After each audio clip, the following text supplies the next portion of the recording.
Segundo ano, bora, como é que vocês estão?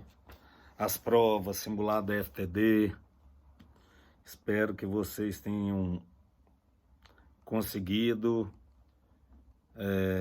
fazê-los. Se ainda estão ou se tiveram dificuldade, acredito que com o tempo vai ser solucionado. E também acredito que, e peço também, né? Porque nessa hora a gente tem que pedir a Deus para que ninguém, então, fique no prejuízo, né? Dando continuidade à nossa aula de filosofia, módulo 4, capítulo 11, continuando com Kant. Kant vai fazer uma indagação a respeito da metafísica. Será que a metafísica é um conhecimento que é possível? Aí você fica pensando, gente, mas uma coisa que é transcendente. Será que eu tenho condições de conhecer, se for baseado na razão, naquilo que eu entendo um pouco de filosofia? Só que nós estamos vendo teóricos, né? Que defendem cada coisa. Primeiro ele vai fazer, o autor coloca aí uma comparação com Aristóteles. Ele fala assim, isso tudo na página 10, né? Porque depois eu quero que vocês façam a página 10 para eu corrigir na próxima aula. Aí tá assim, ó. Para Aristóteles,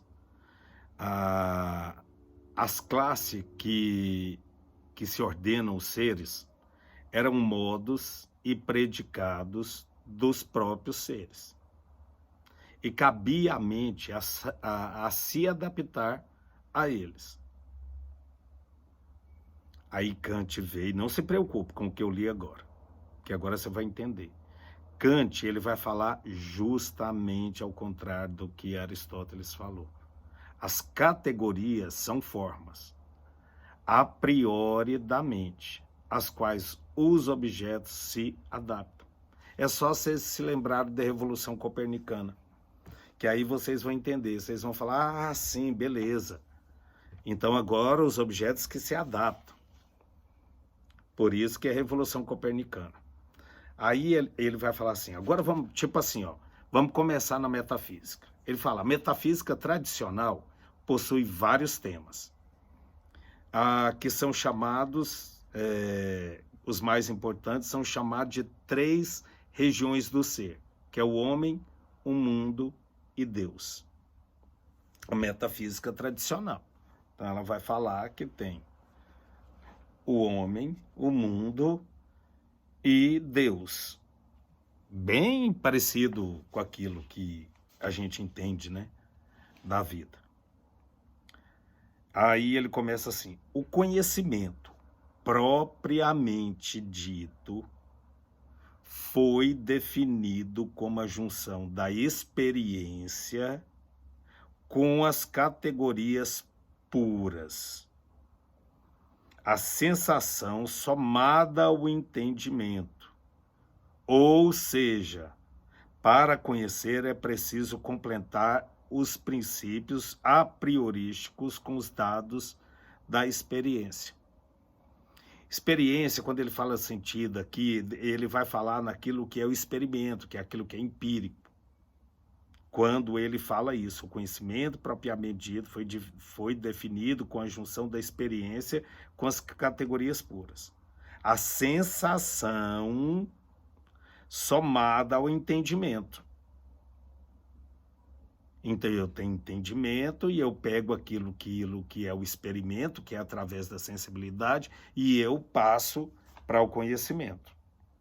Aí ele dá um exemplo. Não é possível ter a experiência sensível que comprove que o universo é infinito ou não. Como que eu vou provar através do conhecimento que o universo ele é infinito ou não? Aí ele põe assim, a metafísica sensível, assim a metafísica não pode ser considerada conhecimento propriamente dito. Por quê? Porque é simples, porque não tem como comprovar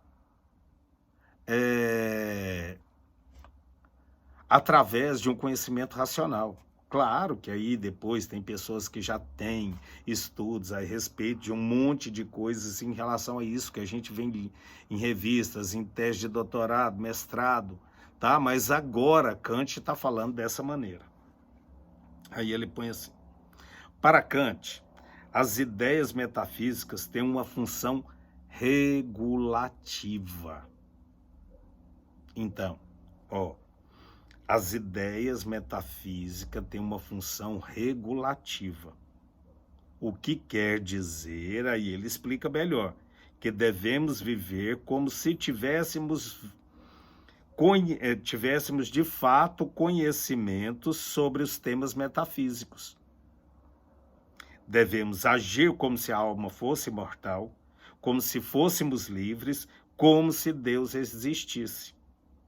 Ainda que a razão teórica não possa demonstrar tal coisas. Ainda assim, ele fala que eu tenho que achar que isso é um conhecimento, que elas existem, que nós temos que viver como se tivéssemos realmente, de fato, conhecimento disso. Do que a alma é imortal, que fôssemos livres, como se Deus existisse. Ele fala isso, que nós temos que achar que também isso é conhecimento. Ainda que a razão teórica não possa demonstrar tais coisas. Esses três pressupostos são justamente postulado de razão prática. Então ele não nega isso. E ele coloca isso como o quê? Uma razão prática. Gente, eu não estou deixando de utilizar a razão. Mas eu acho que isso é um conhecimento porque não tem como eu comprovar isso. Então, mas ainda assim é um conhecimento. Eu falar que a alma, que Deus existe, que a alma é imortal e que nós somos livres. Então, por isso que ele fala que é o quê? Uma razão prática. É muito prático eu colocar isso de maneira racional. Pensa, ele vai ter um embate demais com vários teóricos em relação a isso, né? Mas não deixa de ser fantástico esse pensamento dele. Aí, então, eu quero que vocês façam a atividade da página 10, depois eu irei corrigi-las, e depois nós vamos aí à razão prática. Vamos ver, então, o que é essa razão prática. Nós já temos entendimento de o que ele vai usar como razão prática, né? Um abraço e até qualquer momento.